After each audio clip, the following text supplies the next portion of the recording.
जानते हो कपड़ों का सबसे महंगा ब्रांड कौन सा है? इंडियन आर्मी की वर्दी।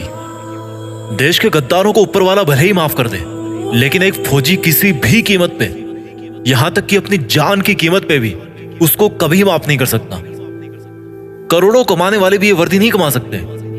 दुनिया के जो बड़े बड़े करोड़पति अरबपति बन के बैठे हैं ना, जो जिनको आप टीवी पर सिनेमा में हीरो बने हुए देखते हो, वो भी नहीं है उस वर्दी को कमाने के लायक। क्योंकि वो वर्दी भाई पैसों से नहीं मिलती, वो पैसे में नहीं बिकती। अगर पैसों में बिकती तो हर कोई पहन के घूमता और अपने आप को फौजी बोलता। उस वर्दी को अगर कमाना है ना, तो पैसा नहीं चाहिए, पैसा नहीं बनाना उसके लिए, उसके लायक बनना है।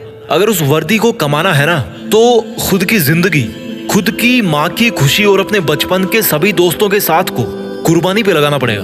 और इस कुर्बानी की हिम्मत जिसमें होती है, वही फौजी बनने के लायक होता है।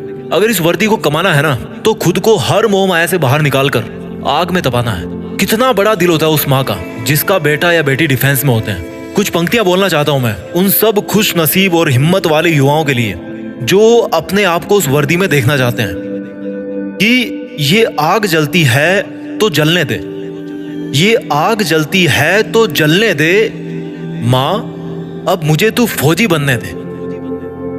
जाना है उस जगह, जाना है उस जगह जहां सुना है मन के मौजी बसते हैं। जाना है उस जगह जहां सुना है मन के मौजी बसते हैं। बहुत देख लिए दुनिया, चल अब फौजी बनते हैं। बहुत जीली नाकाम जिंदगी, चल अब देश के लिए कुछ काम करते हैं। फर्जी के रिश्तों में जिंदगी बर्बाद कर डाली, चल अब जिंदगी देश के नाम करते हैं। अब फौजी बनते हैं। ये सरहदें पुकारती मुझको है, ये आतंक की बदबू ललकारती मुझको है। जब लिपट जाऊं तिरंगे में तो मुझे आबाद कहना, जब लिपट जाऊं तिरंगे में तो मुझे आबाद कहना। मेरी माँ पल्लू में छिपी हंसी तेरी बहुत प्यारी है, मेरी माँ पल्लू में छिपी तेरी हंसी बहुत प्यारी है। जब लिपट जाऊं तिरंगे में तो मुझे आबाद कहना, मेरी माँ पल्लू में छिपी हंसी तेरी बहुत प्यारी है। इसलिए मुस्कुराते हुए अपने लाल को गुड बाय कहना।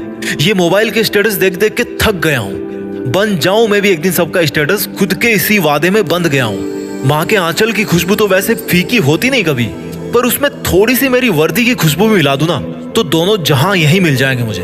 और अगली दो लाइन उन लोगों के लिए बोलना चाहता हूँ जिनको लगता है कि बॉयफ्रेंड गर्लफ्रेंड के अलावा इस दुनिया में कुछ होता ही नहीं है। तो भाई कान खोल कर सुनो मेरी बात।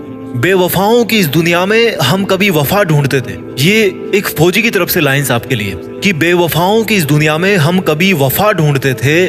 बड़े नासमझ थे जो रेगिस्तान में कमल ढूंढते थे। अरे बेवफा तुम्हारे लिए हम मरने का वादा करते थे ना, अरे बेवफा तुम्हारे लिए हम मरने का वादा करते थे ना। लेकिन सुन, इस वर्दी के लिए तो बार बार पैदा होकर मरने का मन करता है। और जो युवा ये बोलते हैं ना कि मेरी तो लाइफ में यार बहुत समस्या है, मैं क्या करूं समझ नहीं आ रहा, तो उनको केवल दो लाइन में मैं समझा दूंगा कि भाई कि तुम्हारा दुख ना बहुत छोटा है, बहुत छोटा है यार। कि हमने समंदर को भी सूखते देखा है, हमने समंदर को भी सूखते देखा है, जब जब मेहंदी वाले हाथों ने मंगलसूत्र उतार के रखा है। जिंदगी में समस्या किसके पास नहीं है, पर एक वो इंसान भी है जो फौजी की वर्दी में हर समस्या का सामना करके अपना फर्ज निभाता है, लेकिन फिर भी रोता नहीं है, मुस्कुराता है। वो फौजी जो हर बार छुट्टी से वापस आते समय यही बोल के आता है कि जल्दी फिर लौट के आऊंगा।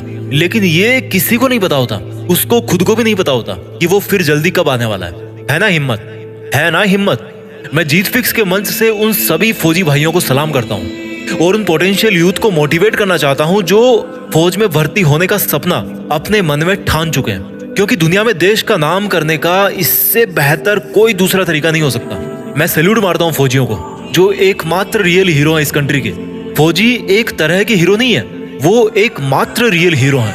सैल्यूट, जय हिंद, वंदे मातरम।